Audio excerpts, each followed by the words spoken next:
Good morning, dear students. This is the fourth lecture on the chapter The Making of the National Movement 1870s to 1947. In a previous lecture, we had discussed how the movement turned into a mass movement or mass nationalism, the growth of mass nationalism.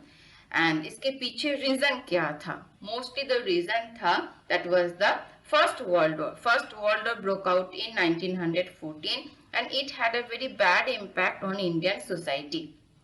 Due to the First War, although the Indians were not interested to take part in the First World War, the Britain government dragged the Indians into the First World War. And due to increase in the war expenditure, the British government imposed or increased income taxes and business profits also. Due to that, the common people, they faced lot of problems. And when the people, after the war in 1918, when the people came back to their village, they came to realize how they were being exploited by the British government. And not only that, in 1917 in Russia, the Russian Revolution for establishing the socialism, it inspired a lot. And it inspired the Indian nationalists also. And it had a great impact on the world economy also. After that, Mahatma Gandhi came back to India, returned to India in 1915 from South Africa after struggling against the racial discrimination in South Africa. In the initial years, he traveled throughout the country to assess the situation of the country, to know the demand of the people, to know the needs of the people. And after that, in 1919, Mahatma Gandhi launched Rolat Satyagraha. Rolat Satyagraha, he launched Rolat Satyagraha against the Rolat Act of the British government, because in 1919 the British government passed Rolat Act, and according to the act curbed the fundamental rights such as the freedom of expression, and not only it curbed the fundamental rights, it also made the police very powerful. And due to that reason, Mahatma Gandhi along with other political leaders like Muhammad Ali Jinnah criticized a lot. और उसकी consequence में after math में 6 April 1919 में Mahatma Gandhi call for a nationwide strike, एक strike हुआ था. उसी के आफ्टर मैथ में कॉन्सिक्वेंस में फिर जालियांवाला बाग मैसाकर भी हुआ. And General Dyer, he took a brutal step.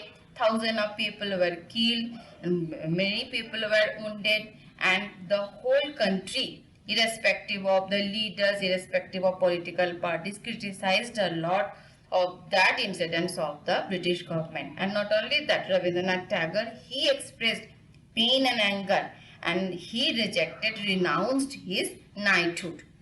Now we will discuss the next topic, that is the Khilafat agitation and the non-cooperation agitation. Here you can see the two agitation. One is Khilafat agitation, another is the non-cooperation movement. First, let me tell you what is non-cooperation movement. Non-cooperation movement means not to cooperate with the Britishers. क्योंकि महात्मा गांधी ये believe करते थे the Britishers could rule the country, could rule India only with the help of Indians. Without the help of Indians, it was not possible for the Britishers to rule the country. Britishers के लिए rule करना possible नहीं है अगर Indians उनको help नहीं करेंगे. That is why, and Mahatma Gandhi believed in non-violence also. तो महात्मा गांधी ने ये सोचा था, let us start a non-cooperation movement, means not to cooperate with the Britishers in any matter. अगर हम इंडियंस कोऑपरेट नहीं करेंगे तो Britishers will not be able to rule the country. That is why he launched non-cooperation movement. और एक क्या था? खिलाफत एजिटेशन. खिलाफत एजिटेशन क्या था? खिलाफत एजिटेशन उस टाइम फर्स्ट वर्ल्ड वॉर हुआ था. फर्स्ट वर्ल्ड वॉर में देखो दो ब्लॉक था, एक तो सेंट्रल पावर और एक अलाइड पावर. सेंट्रल पावर में मोस्टली जो कंट्रीज थे वो है जर्मनी, ऑस्ट्रिया, ये Germany, Austria, Hungary and Turkey. यहाँ पे है ये Turkey, Turkey, Germany, Austria and Hungary, ये था सेंट्रल ब्लॉक में। और जो ओपोनेंट पार्टी था, ओपोनेंट ब्लॉक में अलाइड पावर में फ्रांस, इंग्लैंड, रशिया, यूएस, ये है France, England, Russia and US.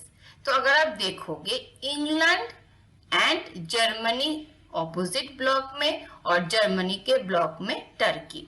तो फर्स्ट वर्ल्ड वॉर जब खत्म हो गया था उस टाइम ब्रिटेन ने क्या किया था, ब्रिटेन गवर्नमेंट ने टर्की के जो उस टाइम सुल्तान होते थे और उनको खलीफा भी बोलते हैं, 1920 में British government imposed a harsh treaty on Turkey sultan और खलीफा। अब ये टर्की सुल्तान या टर्की मुस्लिम लोगों के लिए इतना इम्पोर्टेंट क्यों है? क्योंकि Turkey, the Ottoman Turkey, it was the spiritual head of Muslim. Islam religion के लिए ऑटोमन टर्की एक बहुत इम्पोर्टेंट था, बहुत ज्यादा इम्पोर्टेंट था। और वहां का जो सुल्तान होता था, he was respected as a God.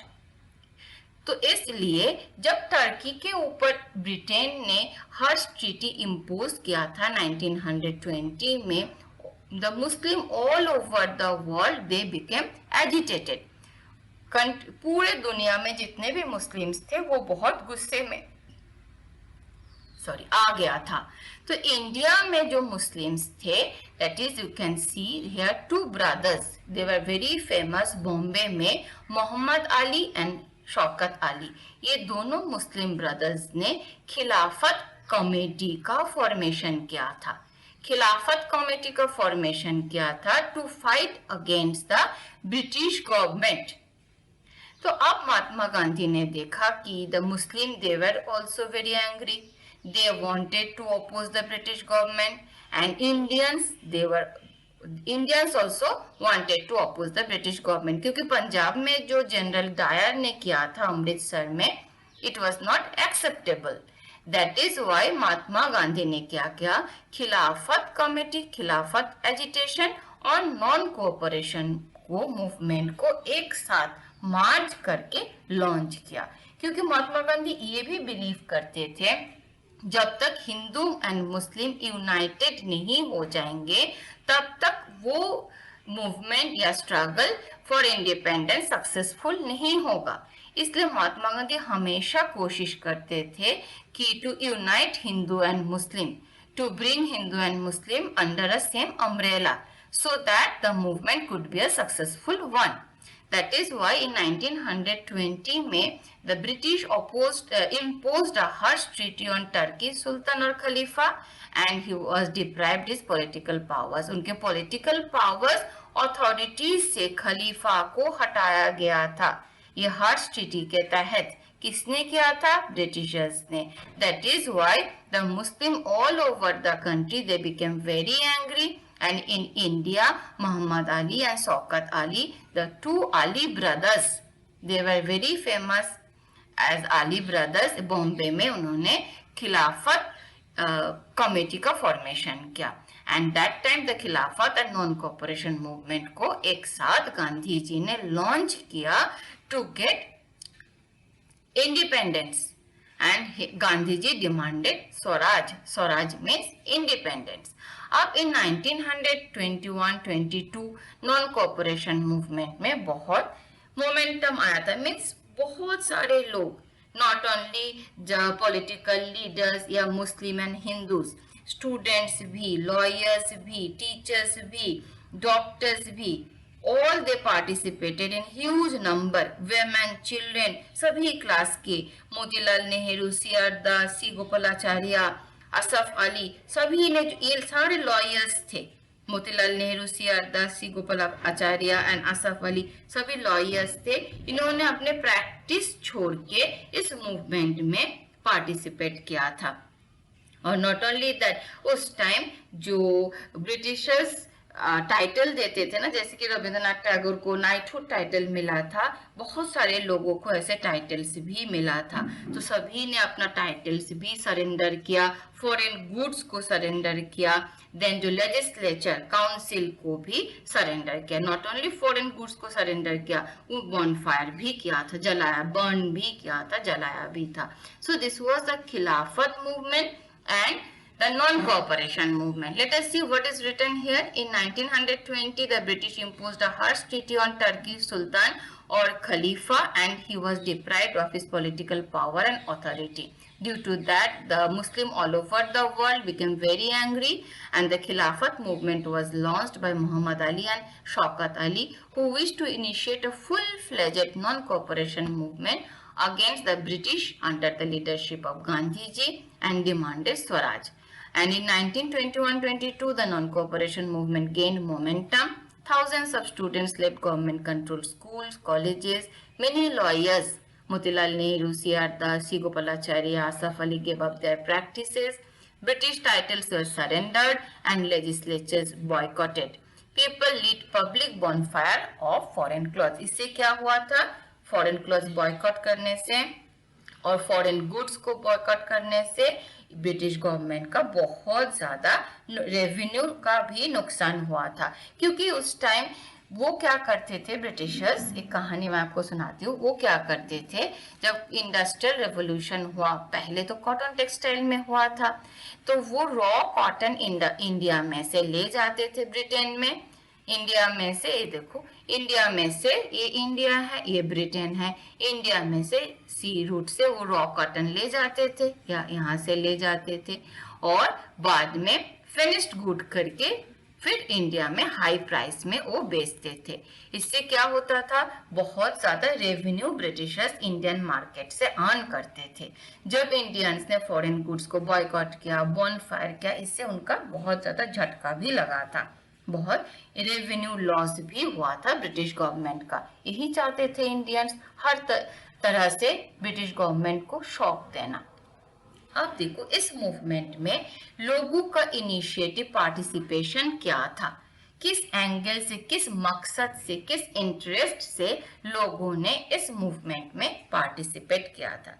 अगर आप देखोगे, although it was a national movement, Khilafat movement and non cooperation movement, लेकिन मोस्टली जितने सेक्शंस के लोग इस मूवमेंट में पार्टिसिपेट किया था, जैसे कि farmers, workers, then tea garden laborers, businessmen also, सभी अपने अपने रीजन के लिए, इंटरेस्ट के लिए इस मूवमेंट में सभी ने पार्टिसिपेट किया था।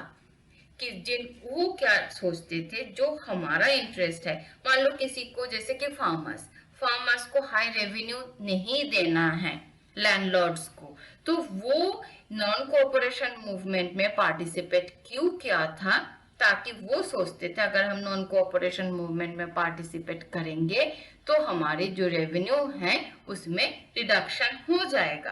तो इस एंगल से हर कोई अपना एंगल सोच के, इंटरेस्ट सोच के इस मूवमेंट में पार्टिसिपेट किया था। Although they thought about their own interest, still they participated in the mass movement. अब हम देखेंगे किस सेक्शन के लोग किस मकसद से इस मूवमेंट में पार्टिसिपेट किया था।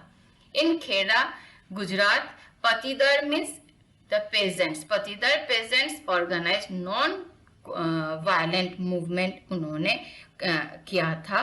क्यों? क्योंकि against the high revenue demand of the British rich landlord से या रिच फार्मर से हाई लैंड रेवेन्यू कलेक्ट करते थे, तो उसके अगेंस्ट में rich Patidas peasants of Gujarat, they joined the non-cooperation movement.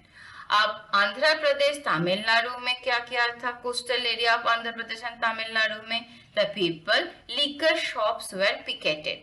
Picketed का मतलब क्या है? पिकेटेड के मतलब है ना तो वो लिकर शॉप के अंदर लोगों को जाने देते थे, ना तो वो लोगों को लिकर खरीदने के लिए अलाउ करते थे। अगर वो लोगों को लिकर खरीदने नहीं देते थे, इससे भी ब्रिटिश गवर्नमेंट की रेवेन्यू में बहुत ज्यादा फर्क पड़ता था। तो किसी भी तरीके से ब्रिटिश को मतलब नुकसान पहुंचाना ही इस मूवमेंट का मोटिव था। अब देखो आंध्र प्रदेश में क्या किया था, जो ट्राइबल पीपल थे दे लॉन्च्ड फॉरेस्ट सत्याग्रह। तो इसके लिए मैं आपको एक कहानी सुनाती हूँ। फॉरेस्ट सत्याग्रह क्यों लॉन्च हुआ था आंध्र प्रदेश में? बिकॉज जो ट्राइबल पीपल होते थे ना, पहले आपने पढ़ा है 7th क्लास में से 6th क्लास में, जो ट्राइबल पीपल्स है mostly they dependent on forest. वो फॉरेस्ट में ही रहते थे, फॉरेस्ट के ऊपर डिपेंडेंट भी होते थे। मीन्स हर तरीके की चीजें, चाहे फूड बोलो, fruits, vegetables, roots, then animals भी फॉरेस्ट से वो हंट करते थे, फ्यूल भी कलेक्ट करते थे, मेडिसिनल प्लांट भी कलेक्ट करते थे, क्योंकि उनको और कुछ आता ही नहीं था। They were totally dependent on forest. अब जब ब्रिटिशर्स आए 1865 में, तो उन्होंने फॉरेस्ट एक्ट इम्पोज किया था, लॉन्च किया था। तो फॉरेस्ट एक्ट के तहत क्या होता था, ये ट्राइबल लोगों को जबरदस्ती फॉरेस्ट में से बाहर निकाल दिया गया, और उनको अगर फॉरेस्ट में से कुछ भी कलेक्ट करना होता था तो उसके लिए रेवेन्यू भी ब्रिटिश गवर्नमेंट को देना पड़ता था। तो इसलिए तो ट्राइबल पीपल जो थे उनको बहुत गुस्सा आया था। उनको लगता था फॉरेस्ट तो हमारे लिए है, ये गॉड गिफ्ट है, नेचर ने हमें दिया है, हम कुछ भी फॉरेस्ट में से कलेक्ट कर सकते हैं। ब्रिटिशर्स कौन है हमें रोकने वाले? तो इसलिए जब ये नॉन कोऑपरेशन मूवमेंट शुरू हुआ था, तो उस मूवमेंट में ये ट्राइबल पीपल इस एंगल से, इस इंटरेस्ट से पार्टिसिपेट किया। तो उन्होंने फॉरेस्ट सत्याग्रह, उनको लगता था अब वो फॉरेस्ट में जाके रह सकते हैं, फॉरेस्ट में से कुछ भी कलेक्ट कर सकते हैं, और इसके लिए उनको रेवेन्यू या टैक्स नहीं देना पड़ेगा। ये छोड़ के भी बंगाल में भी खिलाफत नॉन कोऑपरेशन मूवमेंट में लोगों ने बहुत जोर शोर से पार्टिसिपेट किया था। सिंध में जो अभी पाकिस्तान है, उसमें भी Muslim traders and peasants were very enthusiastic about the Khilafat call. ये छोड़ के भी पंजाब में अकाली एजिटेशन क्या हुआ था, उस टाइम गुरुद्वारा में जो रिलीजियस वर्क करते हैं उनको महंताज बोलते हैं। तो ये महंस जो होते हैं, महंस क्या करते थे, सब करप्टेड महंस थे, कुछ महंस करप्ट भी होते थे। तो इनको ब्रिटिश गवर्नमेंट के हेल्प से अकाली एजिटेशन के थ्रू सिख पीपल ने महंतस को गुरुद्वारा से हटा दिया था। तो अगर आप देखोगे कि ये जो पेजेंट्स हैं वो अपने इंटरेस्ट के लिए, कि वो हाई रेवेन्यू ब्रिटिश गवर्नमेंट को देना नहीं चाहते थे। आंध्र प्रदेश में जो ट्राइबल पीपल थे वो फॉरेस्ट सत्याग्रह लॉन्च किया था। वो सोचते थे अगर हम इस मूवमेंट का हिस्सा बनेंगे तो हम फॉरेस्ट में जाके कुछ भी कलेक्ट कर सकते हैं, कुछ भी ले सकते हैं। इस एंगल से पंजाब में जो अकाली एजिटेशन हुआ था, इस एंगल से हुआ था कि वो लोग महंत को हटाना चाहते थे with the help of British government. That is why he participated in that movement. They participated in that movement. So next आता है the People's महात्मा। इसमें कुछ नहीं है, अगर आप पिक्चर को देखोगे, पीपल्स महात्मा मीन्स लोगों ने नॉन कोऑपरेशन खिलाफत, ये जो नॉन कोऑपरेशन खिलाफत मूवमेंट के बाद लोगों ने महात्मा गांधी को एज अ गॉड सोचने लगे, मसीहा सोचने लगे।